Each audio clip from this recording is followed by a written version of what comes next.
everybody. Welcome back to Ginger Flicks. I'm Joey. And I'm Josh. And we have a very special guest with us today. It's my cousin, Jay. Jay, how you doing? I'm great. Doing fine. All right. Good Welcome to have aboard. you here, man. We'll talk about your art at the end of the show and stuff, because I know you're another Thank you. aspiring artist of sorts. I can Thanks, remember thank you. art. It seems like most of our guests are artists. Yeah, I think the only ones that aren't were Marissa and Tash. yeah, that's so true. I know. Well, is Strike Boogie? Was he an artist? He's an too? artist. Oh, So- and Manny. We forget Manny. Manny's not an artist. Who? But that's exactly the guy that hijacked an episode, basically. I remember.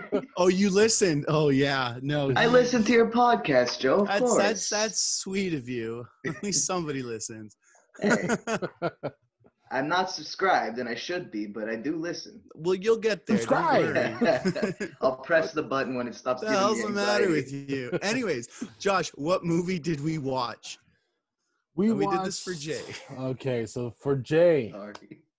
we decided to watch Hellboy, and not The the good one, The the 2019 2019 version of Oh, Hellboy. this was painful. Sadly, this is the second time you and I have watched this. We watched it together in the theaters. We went to the last theaters. year. Because I remember watching this, and I told Jay, I go, "Are you a Hellboy fan?" And he's like, "Yes." And I'm like, "Don't watch this movie." And then what did I do? I took my girlfriend on a date, dinner and a movie to watch Yeah. the movie. Dinner and You a went to movie. watch it, and she was telling me, she's like, "Why didn't he listen to you?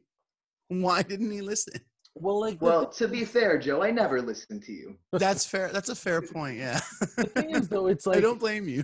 you know when you go in and watch a movie that is a bad movie, and you know it's a bad movie, but it's fun to watch, like Mhm. Street Fighter or Yeah. The Right. Room. Yeah. Or The Room. Yeah. Like it's a bad movie, but you're gonna go and watch and have fun with it.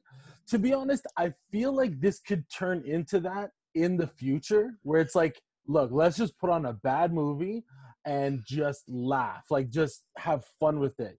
But this This was not movie had intended- 5 fucking flashbacks Oh of my God. some sort. I counted more. I counted Oh, way more. At least Oh. five flashbacks where they go back and do some sort of fucking exposition. This For It's no origin story reason. time. You got it. Hey, I have a It question. starts in flashback, for God's Why? sake. Okay, and also, can we talk about the opening sequence? So, like, I have let's- notes, just so Let's you go. know. Let's Please. But- let's do it. Let's get By right all into means. this. In order. in order. Oh, good. Oh, It was fuck. in black and white for what? To show that it was like super old. They didn't have black and white film back in like what, the year 500 when Arthur was alive. They had paintings and really bad tapestries. So I'm it an art didn't historian, matter. by the way, so like It you didn't know, matter. if you wanted to be like, oh, it's super old timey, show a fucking tapestry. I don't know. Oh my god, don't even do that. Actually, don't do that because Called then you have to hire. artistic choice. Oh, It's is artistic that what it's choice. called? Yeah. You're an artist. You should know. Come on. I make good choices generally most of the Wow. time. So you say. Wow, just like Hey, I curate my Instagram profile. I curate all that shit. You only see the best sides of me, and not everything else. okay. And yet that's strangely dark You- too. I'm you know what's- concerned. I know what's like funny? monsters. You know what's funny is like, so when I was rewatching it again, I thought the same, not the same thing in that, but just like sometimes when there is a like a prologue getting into the movie, you just There's show like it. 7. But there was like Yeah. a prologue. They showed it and told it at the same time. Yeah. Plus the voiceover. The Yeah. voiceover was Oh my unnecessary. God. No, What so- a waste then- of Ian McShane. No, but so what I mean I is agree. like it's Oh, like totally. so either you were doing that for both the hearing impaired and visually impaired. I was like, that's really nice of you because then they can hear it. Oh, But at hang the on. same I time- got something for this. so I was this movie cares about Well, who's going to that's see what it. I So would- that don't way think it's for so. everybody. But at the same time, I was like, no, No. you don't have to do it. We're watching the movie. show us, like, okay, you could just mention King Arthur, mention the witch, Oh, Excalibur, done. this is It'd be another one of fine, those but movies where they just beat us over the head with Just so much- continuous exposition. so It much just doesn't talking. fucking stop. And And the I'm like, we funnest get it, action we get scene it. is at the end. Yeah, Yeah. and you know what? That's it. It barely through the makes up whole- for the rest of the movie. But like when they I go will through say the though, whole- like just, we get an F-bomb like 2 seconds into the movie during this opening sequence that shows that it's like, oh, we're for adults now, you know? This Mm, ain't your mama's Del Toro movie. Remember him? Oh, He's fuck. not here anymore. yeah. The Del Oh. Toro movies are so much better. Like even the way the monsters looked Mhm. in this Oh, movie. I'm getting to that. It's in here. It is in Oh, here. perfect. I wrote it down. Okay. Half of these notes are why do I care, and the other half is the monsters aren't even sexy, which is my biggest. Just Yeah, we know. why would we you know- make a monster that isn't even like? What's the point? What's a A Hellboy isn't even monster that sexy. isn't sexy? What?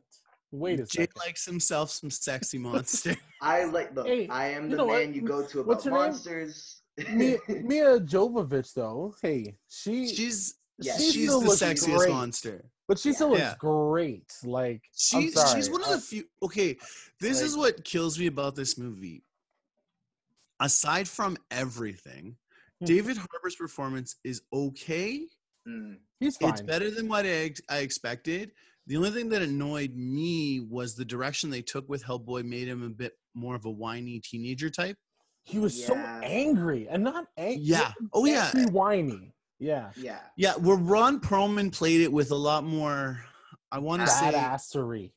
Like, Yeah. That's Yeah, the character, He like didn't- Ron he didn't- Perlman's version of Hellboy is way more he confident. didn't have to like everything. yell. He didn't have to like get in your face because the character already is like this big Mhm. monster, Yeah. like dude that he doesn't have to be like in someone's face to intimidate them. He just is intimidating. I know. It's like, It's show don't tell. It's basic.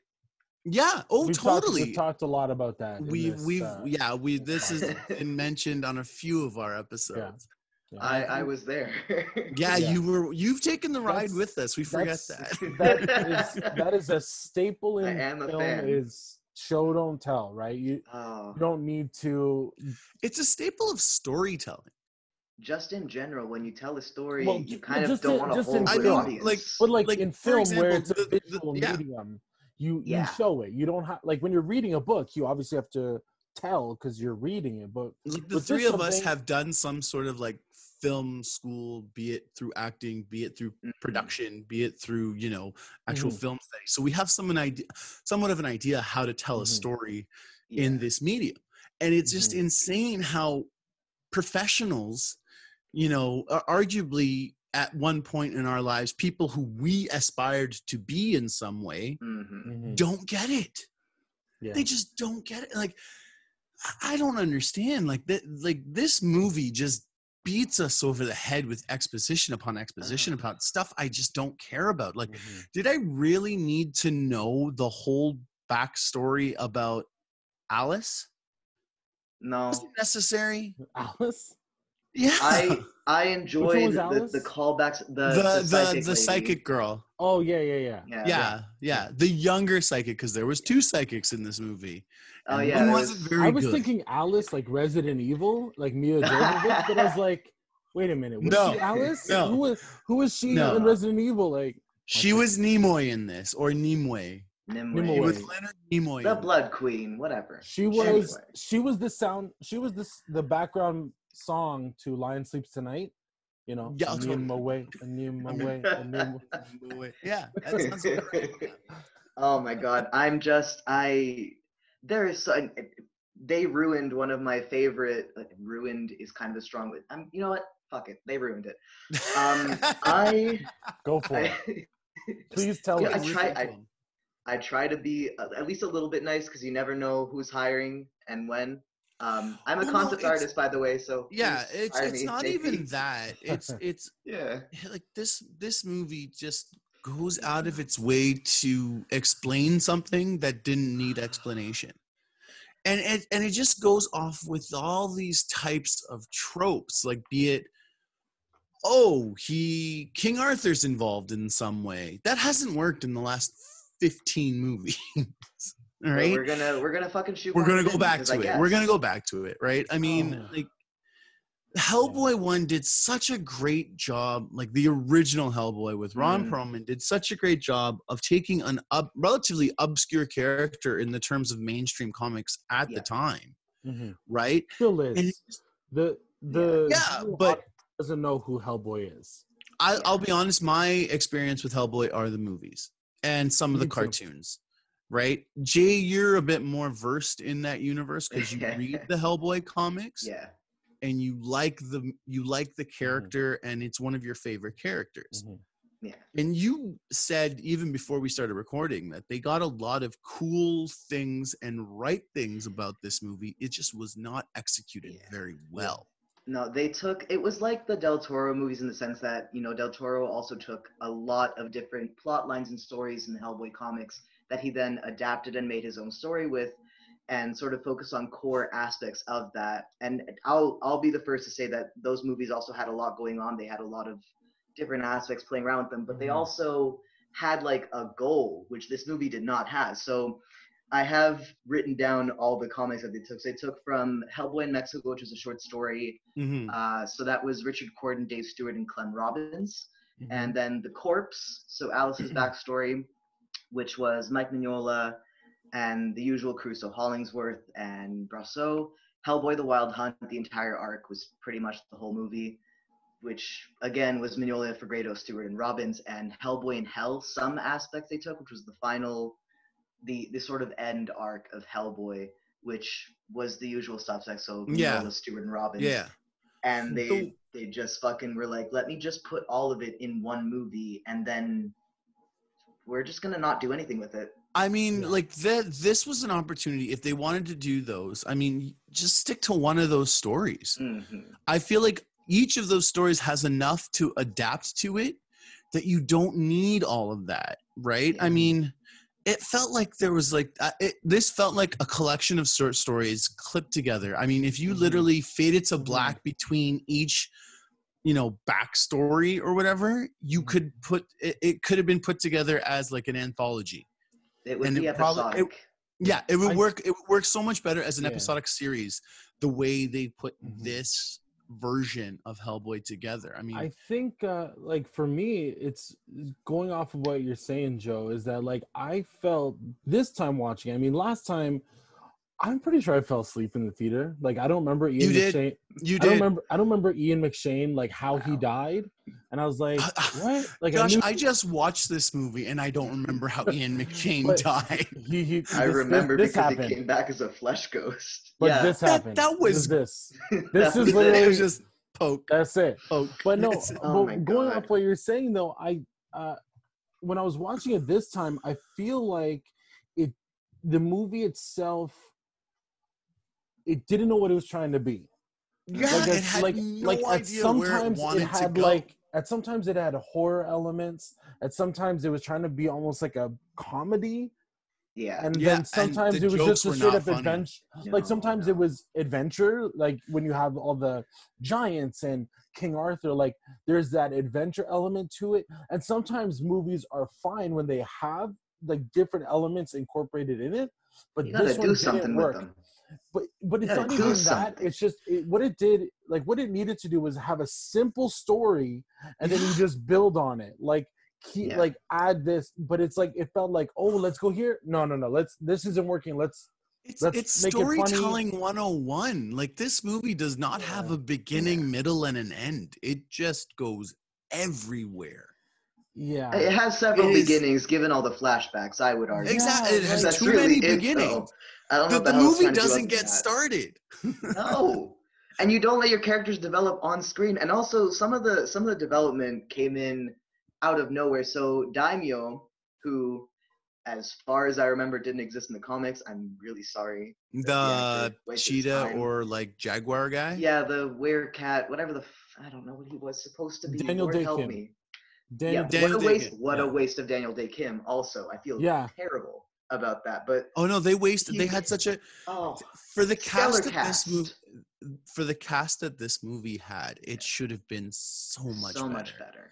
And I think what hurts this movie truly is the direction. I think the director really dropped the ball on this one. Yeah. And I hate to say it, like this, it's movies like this that they'll throw at a young director and it's sink or swim. I mean, they did it to who's the woman that directed?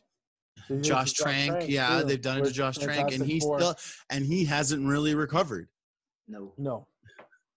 Have you? Sir. And yes, they did it with like the woman that did like Twilight years ago. What about the woman that directed Punisher Warzone? Oh my God. Oh. Lexi Alexander. Mm-hmm. She starts off with, I think she got like an Oscar nod or an Oscar win for one of her short films or whatever. Mm-hmm. And, does Green Street Hooligans and then comes out with Punisher Warzone. And it's a garbage script. And she's really just adapting what she's been given. And she's, trying to make it like she takes it to the full level of B movie. And she's doing it very tongue in cheek. And it's very deliberate, but what she's doing, it's almost like she's pretty much ripping pages out of the comic book and using them as storyboards. Yeah. And that movie bombed, and she has technically not really recovered career-wise. She does a lot more TV now. Mm-hmm. But these types of movies, if they're not done right and you don't get a hit, and that's why they throw them at young directors. And that's what's freaky about it. Well, that's also, what you might call studio interference. Right, because there's a lot of that. I wonder with this movie if there was a lot of studio interference. I mean, I will say it was on the trivia for the Prime page. Actually, when I paused it, one of the many times that I paused it to write down something that I you guys tried to power through like I did. I kind of dozed off at the at the where kittens. You know what? Like the backstory part of it. Yeah, I fell asleep for that, and I honestly didn't. I'm rewatching Lost right now, and Lost is one of my all-time favorite shows. I've rewatched. You loved that show. I did. I'm probably one of the people, like half the audience, that really enjoyed the finale, and then there's a bunch of people that hated it. That's fine, but much like with most shows, there's something like that. Yeah, but Daniel Day Kim, Jin, is such a great character. And he's such a good actor. And so that's the thing. Like, we were talking about the actors in this movie, and I feel like some of the actors are great. Like, Daniel Day Kim actually is pretty consistent throughout the movie. He's not given much to work with, but he's fine. He actually doesn't overact. There's a couple moments where I was like, that delivery was bad. Not on his part, but even on David Harbour's part, which I actually didn't mind him, but some of his delivery, I was like, dude, this is like overacting to the max. Like, I'll be honest, I kept waiting for Ron Perlman to show up.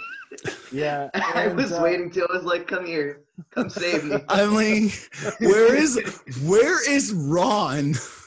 No offense to David Harbour, he did he did what he did when he could do. I kind of felt what he did, I guess. I felt bad for him because I know he was really excited about this movie.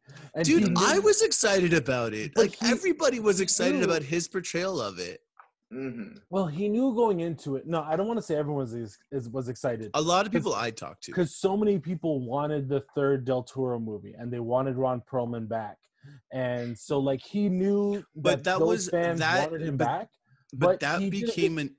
Sorry. But I just feel bad because he knew he had big shoes to fill, and he knew that there was a lot riding on this movie because it was sort of a reboot, and he was, from his Instagram posts to his behavior, like beforehand, like his comments, he was so excited about it, and then it flopped. It flopped hard. What was it? 12 million that it made? Yeah, something. Overall? It was bad. Overall, gross domestic. no. It made more than that. It was like around 200 million gross domestic, but that's not much. Yeah, opening weekend domestic I think was 12 mil, which I think they expected it to make like 14 mil because it came out the same day as Shazam. So there's their first mistake. yeah, I'll say about that. I love. Well, we know we just did it, but We just did Shazam. Oh, I just finished watching the episode. Yeah, Yeah, that was their first mistake. Yeah, so Shazam you is know, awesome. oh, It was. Some other complaints. Let's go. Yeah. oh my God. Okay, so this is alphabetized also. Let me just skim this. Okay, I'm gonna rag on the beginning part where they're in Tijuana because why did you have to involve my people? You're not Mexican. Well, no, but racist people don't know the difference. They lump us Fair in all enough, together. but you're not Mexican. You're from Venezuela. No. Like, you need to relax, all right? Look, man, let me get on this. Okay, so where did I go? Okay, No, go ahead. so not if I had come into this not being a super comics fan, I would have been like, okay, we've got this missing agent. Why the fuck do I care? Hellboy doesn't seem to care about him. He's just talking to Professor Broom, being like, "Oh yeah, Dad, like get off my case. I'll call you. I won't call you." Then you come He's in. being a teenager. Yeah, and that's fine. You can but show that. Don't just tell me from the start. He's like, "Shut up, Dad. I break my phone." And you go in, and there's okay. So first of all, great. You've ruined Camazotz. I can never read that story again, ever. Maybe for the next couple of years. Because in the comics, it's Hellboy in Mexico. He goes there to escape from his demons, and he meets these three brothers who go around killing demons.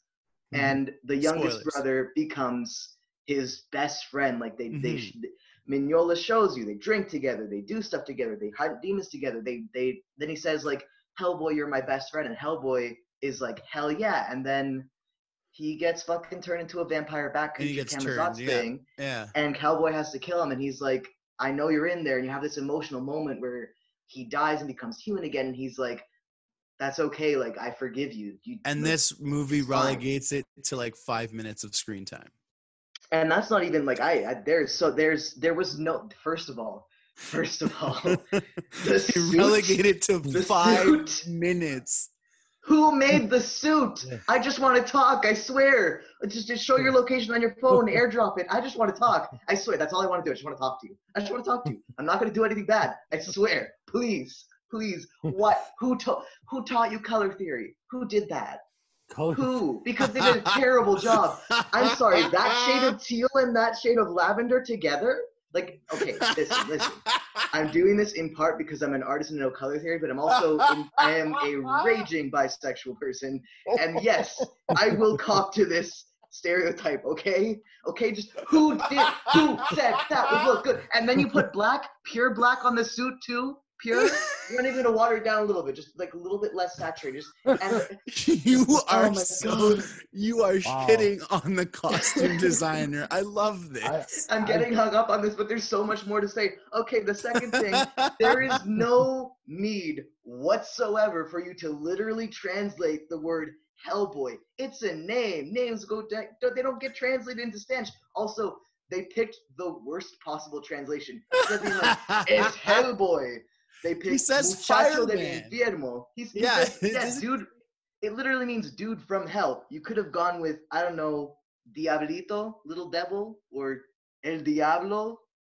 Fucking right there, very obvious. It's the modern world, okay? We don't say shit like that. Most people would just be like, Hellboy. You know, like how you say Star Wars. Names don't get translated. They don't get translated. I mean, if you go to, Mexico or anywhere in Europe, Coca-Cola is still Coca-Cola. Pepsi is still Pepsi. Names do not get translated. People will say shit way different, but come on. Get translated. Yeah. But that's about it. But I wouldn't be like, this is my friend Jose, instead of being like, this is Joe. But again, names do get anglicized. I mean, I'm notorious for it. Let's face it. I'm the worst. I'm the worst of the worst. But nobody in their right minds would be like, but again, but that doesn't mean I had to anglicize my name. I did that out of my choice. Yeah. Right? People will still call me by my legal name if I tell them to use it. They may butcher the hell out of it, but they'll still use it. So, I mean, names do not get translated unless someone wants to translate their name. Yeah, But it just would have been a lot more because, like, in this same comic book arc, he was known as Hellboy, like he was literally just called Hellboy, because it's easier. Like, I'll cop to this is that sometimes people just use English names for things because it sounds cooler. It's rule of cool. So and I get that. I mean, it's like well, you know what? He said the best part is he says Hellboy and then he says it in Spanish. It's like, what? Also, who made those subtitles? Who did that? Who was in dude, subtitles are never correct. They're never correct. No. They also omitted a lot of the insults that would have made it more fun. My honest to God favorite like subtitle, like, you know, censoring, sorry, is in Godfather, where they're talking to Luca Brasi, right? Yeah. And he's trying to go with the Tattaglia brothers or whatever and switch to families or whatever as part of their sting operation. Yeah. And so he says the word minchia, which is a swear word. Yeah. And they translate it in writing on the screen to not bad. It's like a TBS, you know, going, yeah. Oh yeah. Yeah. Because there's no English translation for that swear word. Just like, oh, it's whatever, not bad. But like they made it very obvious that like these guys were in Mexico, so they have to have some kind of like Mexican insults. They call like they're like cabron this and way that, and like it literally just means like dude, asshole. Why don't you just put that in there? I mean, if you're gonna do it, don't even bother translating it. Yeah, just because it's just trash talk at this point. Yeah. Or do the other movie trope and don't even have them speak fucking Spanish. It doesn't make them speak English with a Spanish accent, maybe. I don't fucking know. Exactly, but that's what I mean. I mean, hell, I will complain either way. Let me be in the Hunt for honest. Red October, Sean Connery is a Russian and does not speak Russian. He's four lines of dialogue in Russian throughout the entire movie, but the rest is all in English. Yeah, I feel like that falls into implied English, and like it would have worked as a scene, as a sequence, if they had been like, yeah, like Hellboy is not only the alien in human society, but he's the alien here because he's big bad Yankee coming to Tijuana to fuck up local lucha libre. But it doesn't work. I mean, like give us something, right? Like this movie. It does that. It goes to Mexico. Then it goes to England to have Hellboy walk into what is an obvious setup. And he even alludes to it's a setup when he's in that great hall and he's seeing all these heads of giants on the wall. And he's like, oh boy.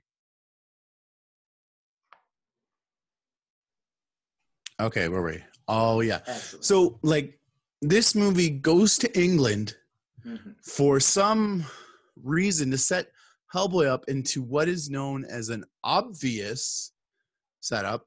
And he even alludes to it by like walking into that great room with the heads of the giants on the ceiling, on the wall or whatever. He's like, what do you guys need me for? Yeah. If you can't see that's a setup right there, should you really be responsible for saving the world? No, and it's so much cooler in the comic arc because like they invite Professor Broom, and he's like, "Hey, well, I can't go, so you got to take care of it." And Hellboy's like, "Yeah, sure, okay." And like they're having a tense moment, if I remember correctly. So he's like, "Yeah, I'll do this, and like I'll go home and I'll talk to you, and like maybe I'll actually call you Dad," because he never really does until after Professor Broom dies. So he goes and they're like, yeah, you know, this happens. And like Lady Hatton is there too. It's not as terrible as the movie. There's not as much bad like CG and very obviously. Oh my god. Prop heads. I'll be honest with you, that giant fight scene, it looked like something from 2001. Yeah. Like it looks 20 years old. You know what? It's a year old of an animation sequence. I didn't mind it. Like it was. I didn't mind it. I here's thought thing, the though. choreography of it was actually pretty bad. That was my Mm. only issue, is that, like, okay, they're meant to be, giants are always depicted as slower than any other animal. Like, their movements are slower. It's, same thing with Ant-Man in all the Marvel movies, right? Like, Yeah. he's slow, and that's fine. But it's like, there were things that they could have easily moved out of the way.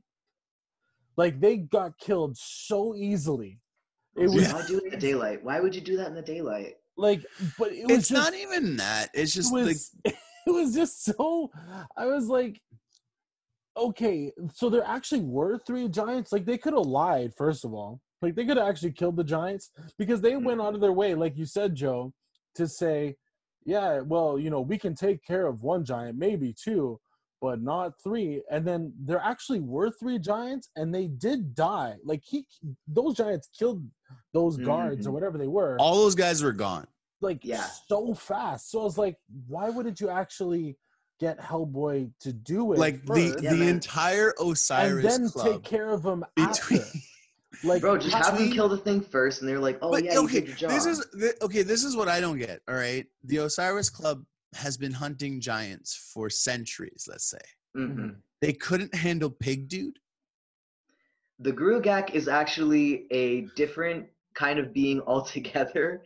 Okay, I but can't all believe I'm right. saying this, but he's Is he stronger than a giant? And he doesn't even look like he's a full strength Gruagach. yeah. Regardless. So I don't know how what did the fuck they were trying to do with him. Exactly. But how did the Osiris Club not be able to handle this dude if there's every fucking member in the room, in the building? I How do feel you like they not- gave him some kind of weird powers, but Or- he used to be a fairy, so he had like a lot of fucking powers, and then he got trapped as a pig because he inhabited a pig body. In the movie, they make it that like he was a changeling, so like he shouldn't have been that powerful in the first place because changelings usually aren't, Yeah. according to they're folklore. just shapeshifters or whatever, right? Yeah. He just so like you're telling me that one boar dude with fucking you just That's had to what I'm hold saying. him. Exactly. Right? It could have been literally on a Spitfire roast in like. Like that, but that's what I'm Should have saying. made barbecue, dude. They've like, got like first these scene. electric fucking spears. Like shit And a out of fucking Wakanda. psychic. And Yeah. a psychic. But that's what I mean. It's like And that they scene can't- didn't make sense to me. and It's they like, couldn't handle him? but They that's- couldn't handle him. They've been killing Did Baba fucking Yaga give giants him for powers? Like, what do I centuries. know?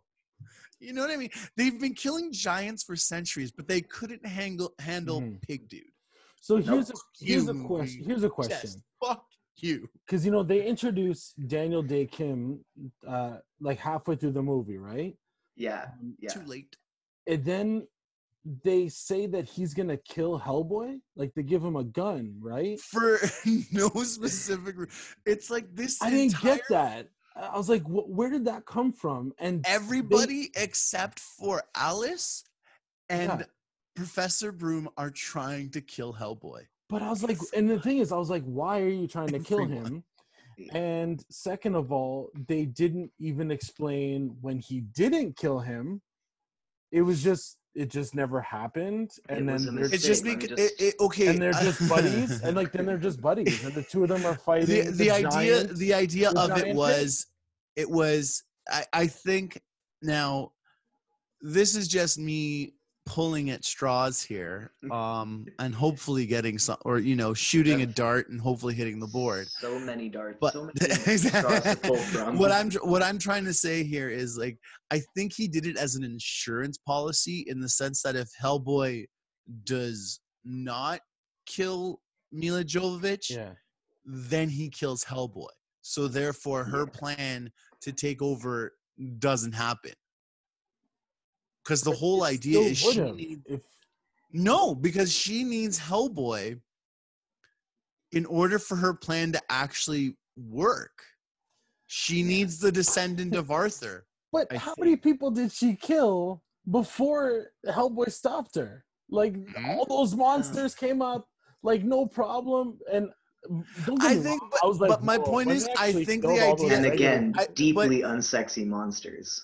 Deeply unsexy. but and You that was really another want, thing. But that you was another really thing. want those monsters to get your motor revving, don't you? Who only a fool designs a monster that he or she does not find remotely attractive? That's all I'm going to say. Jay masturbates to monster porn. No, Wow. heavens no. I just happen to enjoy the aesthetic. Don't lie to us. Okay. Don't lie to Okay. us. Moving I'm on. sitting here. Do you want me to get the cross? Like, I'll swear. Moving on, though. Again, just another plot hole is why didn't he just take the sword in the first place? Okay, I Like, think the And then, sword then it is just what showed up anyway. but I think the sword is what summoned the monsters. So actually, the sword is one of the portents. So she begins to summon the monsters as like, oh, like the gate's opening, Hellboy's becoming, less human. He's forgetting his human mother and just He's focusing on the fact becoming that he's the a devil. monster. Yes. So he's becoming like the destroyer of worlds. The sword and him taking the sword means that he's taking on the mantle of leadership, which means that he is assuming the crown, but it's not like the crown of England, it's the crown of hell. And you're like, once you take that sword, that's your power, and you're going to use blood to get what you want. Why Which, did again, it is make way more more sense in symbolic. Hellboy 1? I don't know what to tell you. Guillermo del Like Toro knows his shit. the addition of King Arthur makes this so fucking convoluted. Yeah. And Like, just it's impossible to nothing I would have follow. Hellboy 1, it was so simple. It was added. literally a sentence said by Rasputin, and that was it. And you figured it out from that point. You were like, yes, this. Okay, I'm on board. Cool. He have, like, is what, the 2-3 destroyer hours for of this worlds. And just it feels a lot less hampered in the comics because again it was like a 4-book arc, so you have like pages and pages of lore for you to be like, yeah, his mother was human, and he so the whole story goes from that, yes, where his mother is human, and this is like the whole arc of the 4 novels, right? The 4 graphic novels. Now, I mean, why not just do that arc? I don't need to know about the the trip down to Tijuana. I don't need to know about him being duped into killing giants. I don't need to. I would have cut the fat out of that entirely. Like, But, you don't necessarily need to have King Arthur in it either. The first freaking 30 minutes of this movie are unnecessary. But this is what we were saying is like they didn't have a simple storyline and then added to it. It was just like, let's throw stuff out there and see what sticks, And like it's what. So just thinking on it now as like we're talking about it, there were some things that I found cool in the movie, but it's like it was just a little. It was too little, and too late at some points, like that. Yeah. I'm sorry. At the end, when they did have all those like monsters coming out, and it went like a hard R graphic horror, like people are getting ripped apart, and I was like, whoa, okay, like that kind of. I mean, mind you, you did see the one monk guy get his jaw ripped off by the pig. It was like so. No, but what I mean is like there were moments I was like, this is cool. Like when the image of Hellboy with Excalibur and his horns are I'm like, it looks and he's cool. riding the fucking dragon. That's awesome. It looks cool, but it's like it was just not even remotely enough to make the movie salvageable. Worth it? Yeah. Here's the thing. For me, it was too little too late. It was it was cool, but by that point in the movie, I already just don't care anymore. Yeah, we right. I mean, like you want it to be over. Yeah, like by that point in the movie, I'm like, oh, okay, great. Yeah. I spent half the movie asking myself, like, why do I care about this character? Why do I care about this scene? Like, you're not making me invested. I'm not feeling a part of the universe here. And by the end of it, you're like, okay, gratuitous violence, I guess. Like even the action was weak. I enjoyed literally the last action scene when they're in that hallway. I was like, they needed more of that, where it's like, boom, there's the choreography there was good. When all of a sudden Alice knows how to use a gun and she's pro, who knows? Like, okay, but that was a good fight scene, right? Like the final fight scene, like right before the credits. They needed that the whole movie. That needed to be the beginning of the movie, not the fucking end. Exactly. Yeah. Like if I don't like the sequel bait that they did though at the end there. I will say I hated that because they brought my man Abe into this. They had to do it just because they believed this was gonna make fucking tons of money.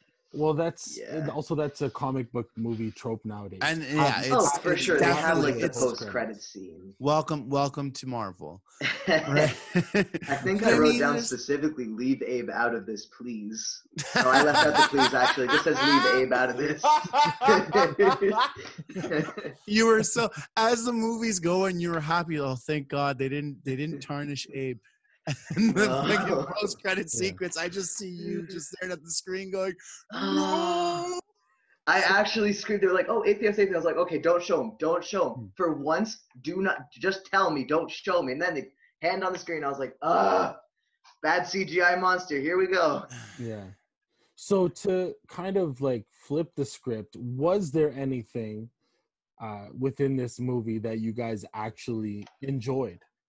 You guys might hate me for saying this, but I enjoyed The Lobster. I thought that was funny. That was the best scene. That was a good I wanted to see more of that guy. Oh, man. Who was that? Thomas Hayden Church? That was Thomas Hayden Church. I think so, yeah. Give me that guy. Just give me a lobster movie. I don't even need Hellboy. That would have been so cool. He's like a cryptid in the Hellboy universe because like he's like semi-immortal. He shows up to help Hellboy, and then like nobody believes that happened because they're like, oh, the lobster's fucking fake. He's a secret operative. He doesn't exist. And then the lobster's like, hey, beware my claw, you fucking Nazis. Also, can we talk about the Nazi 3D glasses they were wearing? What was that all about? I just want to know.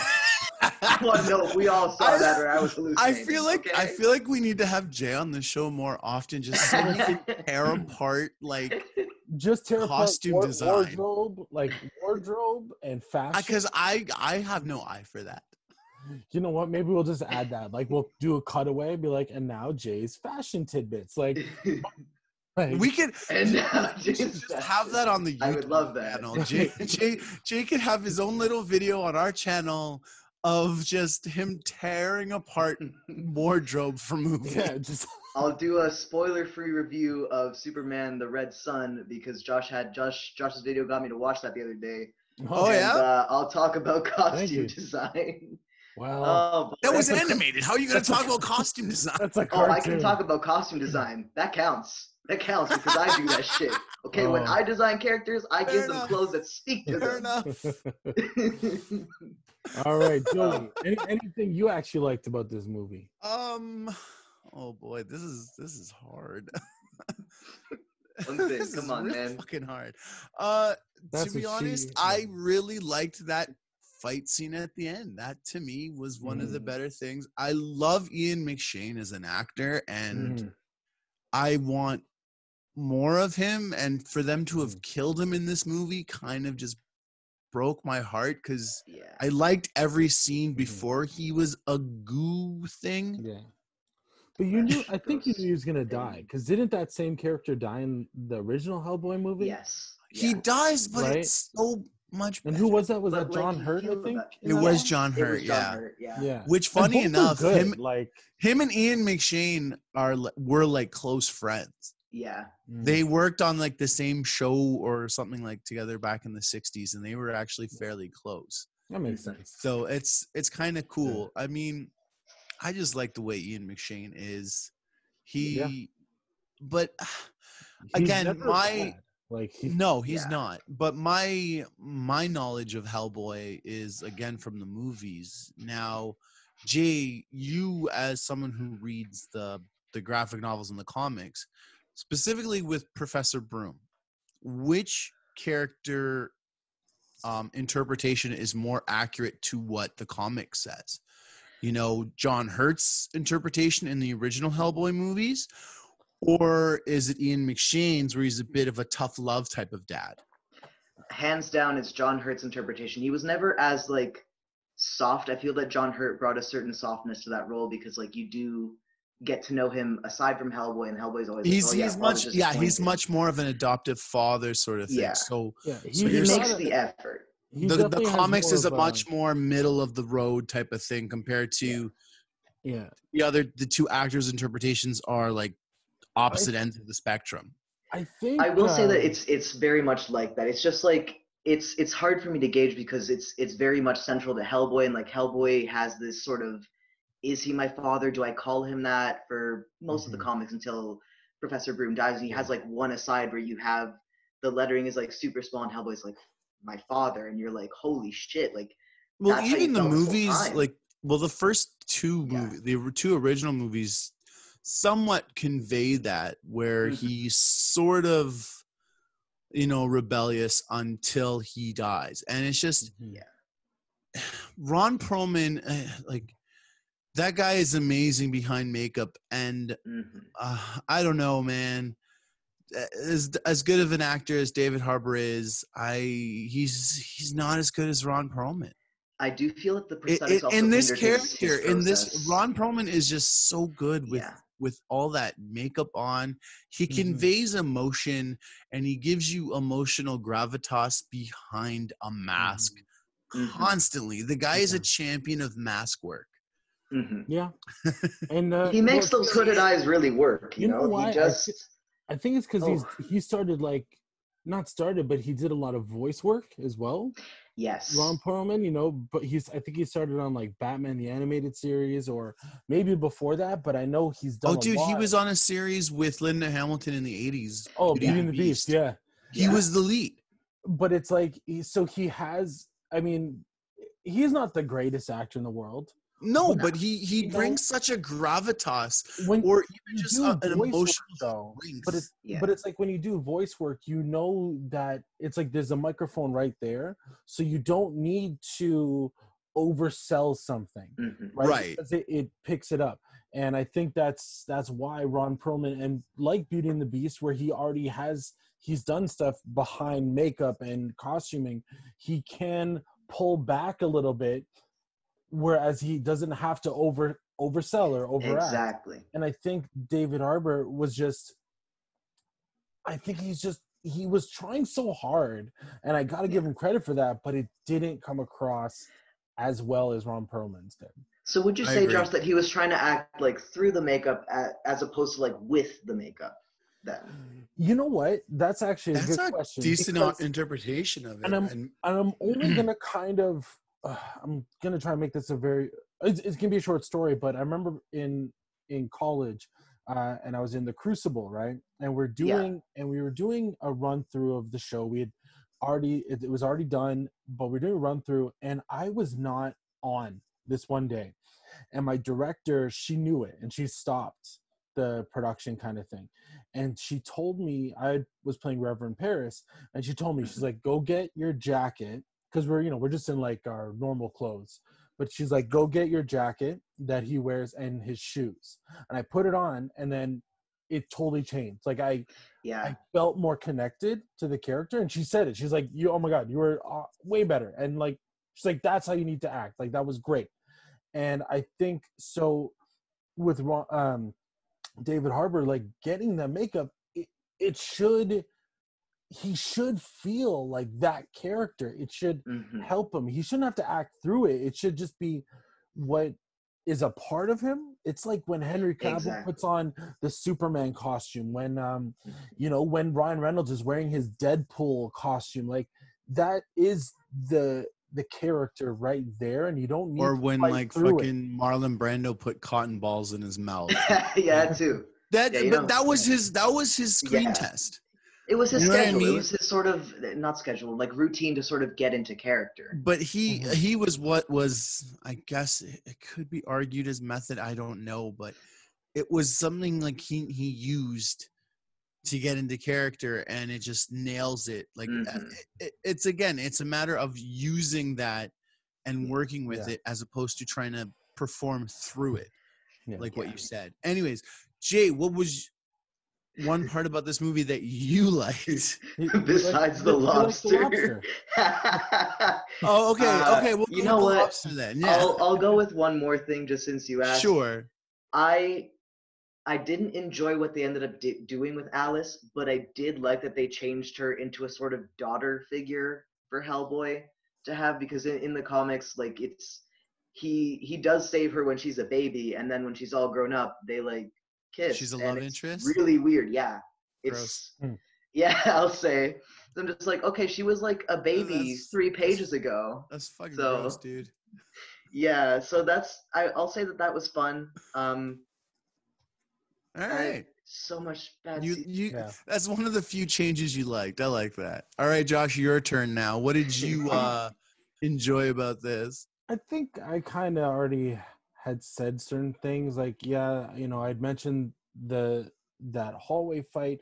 I actually didn't mind some of the visuals in terms of the way he looked with the Excalibur on him and stuff like that. And other things I kind of liked were, yeah, I mean, some of the acting was decent, and there was some this movie did not miss the mark because of performances. No, there was some cool. It wasn't the actors' performances that missed the mark on this movie. It was a bad script. No, it was Yeah, too much. It was just around. a bad script. Yeah. No, it wasn't fluid. I wish they did more screen tests with those prosthetics, because they looked like they were falling off half the time, and like they seriously would hinder your ability to act. Because like I know that they were probably trying to go for like Hellboy has this very chiseled jaw, and like you have the hooded eyes, you have to make it work for you, and like David Arbor doesn't exactly have Ron Perlman's beautiful hooded eyes, so you have to do something to work. Okay. Honestly, I don't know how much makeup was actually on Ron Perlman. Not much. Okay, here's the thing. This is my. I noticed this today, and so you read the comics, Jay. So yes or no? Is like Hellboy meant to be just jacked? Like he's just jacked, right? Oh, he's got like a barrel chest, which they sort of toned down to make him look more human. He also doesn't wear a shirt, but I think David Harbour should have worn a shirt, maybe. But I mean, in the comics, he's jacked, right? There's no roll. Jacked to shit. He's got little hoofs instead of feet. Yeah. Yeah, he's got Joey's physique there, so maybe. Pretty much. In other words, Joey and David Harbour got to go hit the gym. But when I watched it, though, I was watching, and it's during the giant fight. Mm-hmm. Yo, you saw some rolls like on the side, and it's funny because he looks so jacked. Like his chest is big, and he looks have the like. But then he's rolling, and I was like, "Oh, you're coming out on the side there, dude. Like, what's going on?" I don't know if that was like I don't think it's like his muscle so much as what they put on him to define that, because that was definitely like a chest piece to sort of. Oh, for sure. Help define those muscles. But then there's some areas, Yeah, I mean, okay, Hellboy can have a bit of rolls. That's fine. Yeah, you just got to be body shame him. Yeah, but I think no, but it's David. Like not body shame. How could you body shame Hellboy? What the hell's the matter with you? Yeah, Josh, he's the only sexy monster in this movie, and that's a very low bar. Come on, man. I wish I was that sexy. Don't get me wrong. Oh shit, I know. Hey, I have a picture of him. And I look at it every time I do my tee shot. Yeah, we know. I go, okay, testosterone, do that. Damn. All right. So now it's come to the time in the show where we rate these movies out of 5 ginger snaps. And as always, we like to start off with the guest. Jay, what do you rate Hellboy? Oh, man. You're giggling. I didn't think I'd get this far. Shit, now I have to think. Like, I don't know, 2. Okay. Any specifics? Yeah, I'm gonna go down to 1.5. I would watch it in like a couple years when I have like distanced myself from the anger I feel at how it went down. Not anger. I'm actually not angry. I'm disappointed. Like most fathers. Wow. I'll do that. Wow. Official review. I'm just disappointed. 1.5 ginger snaps. I'm not mad. And the 0.5 is on thin fucking ice. I'm not mad. I'm not mad. That'd be a good title. Hellboy. Not mad. I'm just disappointed. The Return of Broom. I think that's the title. Hey man, that's the title of our episode, Josh. A little subtitle. Hellboy. I'm not mad, just disappointed. Little subtitle, the dude who designed Camazot's costume, I just want to cock. I like it. Little put it in brackets for me. I just want to talk. Jay just wants to clock the costume designer. Yeah. Oh, no, I just want to talk to him. Just want to talk to him. Whether or not I bring something with me will be entirely up to me. You want to knock the shit out of them. Like a little bit. I know. All right, Josh, your turn. What are you giving this thing? This classic piece of cinema. You know what? I probably, again, sadly right now, the lowest bar for me is Capone. And this has more rewatchability than Capone. Oh no, this is way better than Capone. The makeup work is just as bad, but still. and more than Artemis Fowl. Oh God, not so that. Yeah. So yeah, I gotta go. It's more interesting than Artemis Fowl. You're I not gotta wrong. go Yeah. Probably a 1.5, maybe a 2. It's not closer good, to- but I can see it in a couple years being that bad movie that you want to watch and So just bad it's fun good. of. That's Like so, a How Did This Get Made type of movie where it's like, but yeah. so we can watch it again and actually have fun because it's so bad. So that's where I'm sitting. Yeah, it's hitting that status. I think even Mila Jovovich said this, where she's like, this movie, though it had bad reviews, I think it's going to be a cult classic. In other words, it's going to be liked so much that because it's a piece of garbage. Yeah, I think it will, and not to the Hellboy fans. Like, if you're a No, fan of the comic, you know what? You're gonna hate it. You hate it. If anything, it'll for be me- more in tongue in cheek. Yeah, Yeah. Because this movie was such a fucking miss. yeah. Oh my God. I'm gonna give this Movie. this great film. Don't pull out the F word for this, man. Tribute to cinema. I'm gonna give it a 2 ginger snaps. I haven't actually done a 2. I've done below a 2 and above a 2, but we're going right at 2. And strictly because this movie was better than Capone and better than Artemis Fowl. Yeah. Anyways, That's pretty solid. yeah. Solid Anyways, agreement. guys, Jay, where can people find your artwork and stuff like that? You can find my Instagram at Werewolf Boy. So there's an underscore between the W and the rest of the word. So really, it's What Airwolf Boy. Yeah, pretty much. You just put like a little space because Werewolf Boy was taken. Yeah. Remix. Fair enough.